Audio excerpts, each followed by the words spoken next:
2023년 8월 7일 월요일 묵상하게 될 본문 말씀은 예레미야서 16장 1절에서 13절입니다. 예언자는 여호와의 말씀을 받아 전하는 자이며 기본적으로 말로 메시지를 선포했습니다.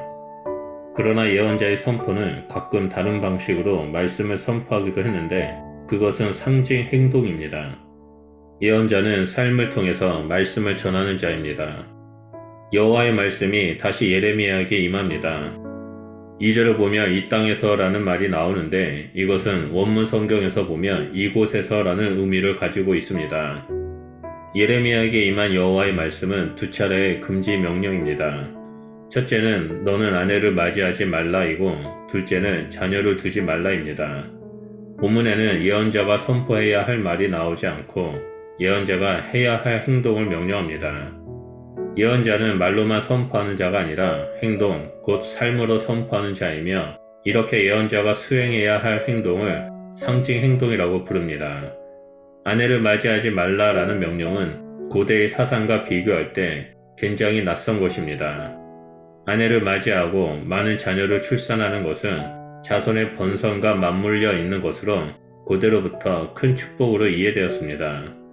이와 달리 자녀를 출산하지 못하는 것은 큰 불행으로 간주되었고 그런 여성은 자신의 하녀를 남편에게 아내로 주어 낳은 아이를 양자로 받아들이기도 했습니다. 혼인은 뒤이어 나오는 자녀 출산과 불가분의 관계입니다.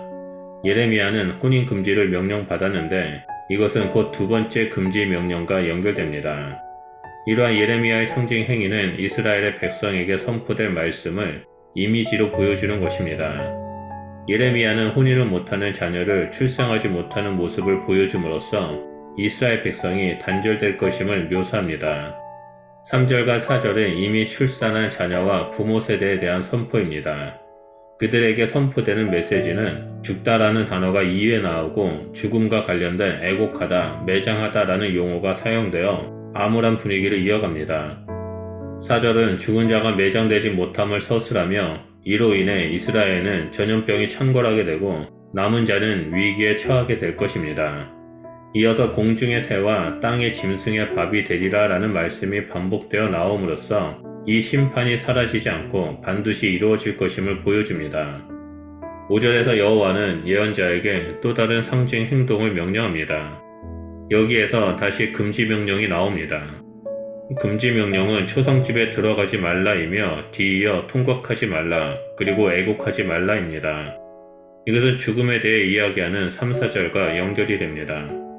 3절과 4절은 많은 사람이 죽임을 당해 매장할 곳이 없음을 서술한다면 5절은 남은 사람에게 통곡, 애곡도 금지시키는 내용이 나옵니다. 여호와는 이스라엘에게 평안을 빼앗을 것입니다. 게다가 더 이상 이스라엘을 인자와 사랑으로 대하지 않을 것임을 말하며 이스라엘을 향한 모든 은혜가 제거되고 있음을 묘사합니다. 6절은 다시 죽음과 매장되지 못할 것을 말합니다. 또한 이스라엘은 이방의 애도의식인 자기 몸을 베는 행위와 머리털을 미는 행위조차 못하게 될 것입니다. 8절에서는 너는 잔치집에 들어가서 그들과 함께 앉아 먹거나 마시지 말라라는 여호와의 금지 명령이 나옵니다. 그 이유에 대해 9절에서 여호와가 모든 즐거워하는 소리를 끊을 것이기 때문입니다. 여기에는 기뻐하는 소리, 즐거워하는 소리, 신랑과 신부의 소리를 언급하는데 이는 결혼잔치에서 축하하는 장면을 묘사한 것으로 잔치집에서 날 수 있는 소리가 끊어질 것을 의미합니다. 10절은 재앙 선포를 들은 이스라엘의 반응이 나옵니다. 이스라엘은 여호와가 자신들에게 재앙을 선포하는 이유를 알지 못하고 우리에게 이 모든 큰 재앙을 선포하시면 어찌 됨이냐라고 질문합니다. 이러한 이스라엘의 질문은 지은 죄가 없다라는 인식에 깔려 있습니다. 그러자 11절에 여호와는 이스라엘의 죄를 상세하게 나열합니다. 그것은 나를 버리고 우상을 섬기는 것과 동시에 우상에게 절하는 것입니다. 덧붙여 11절에서는 이스라엘이 여호와를 말씀, 즉 토라를 버렸다라고 말하며 이스라엘의 불순종을 고발합니다. 이들은 조상보다 더욱 악을 행하였으며 그에 대한 죄의 결과로 13절에 조상들도 알지 못하는 땅으로 추방당할 것임을 명시합니다.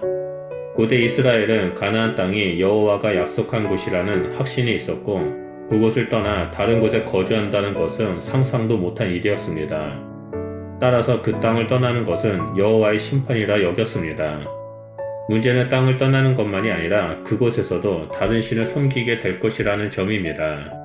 이스라엘은 하나님의 백성으로서 하나님을 섬기고 하나님의 말씀을 중심으로 살아가야 하는 자들이었습니다.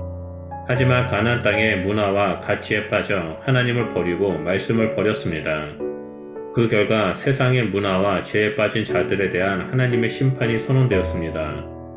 이러한 이스라엘의 모습을 보면서 우리는 하나님을 중심에 모인 삶에 대해 묵상하고 말씀 중심의 삶을 살아가야 합니다.